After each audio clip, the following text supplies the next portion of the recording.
Sobrang ibang-iba na po.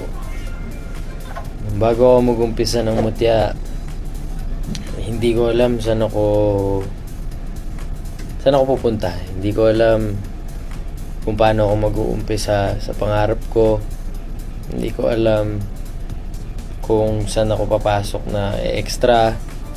Hindi ko alam kung paano ako makakatulong sa mami ko. Pero after po ng mutya, lahat po ng bagay nagiba. Lahat ng pangarap ko natupad ko dahil sa mutya. Sobrang proud ko sa lahat ng mga nakasama ko sa mutya.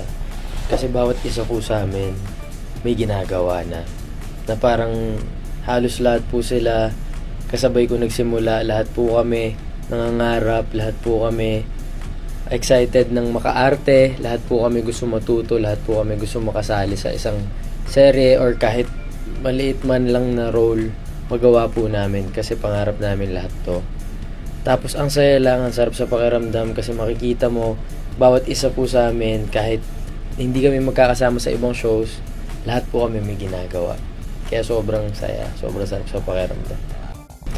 Sa lahat po nung sumuporta sa mutya simula po noong una, maraming salamat po sa inyong lahat.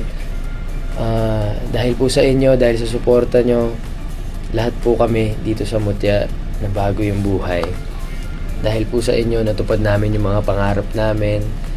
At dahil po sa inyo, nakilala kami at nagagawa po namin yung pangarap namin.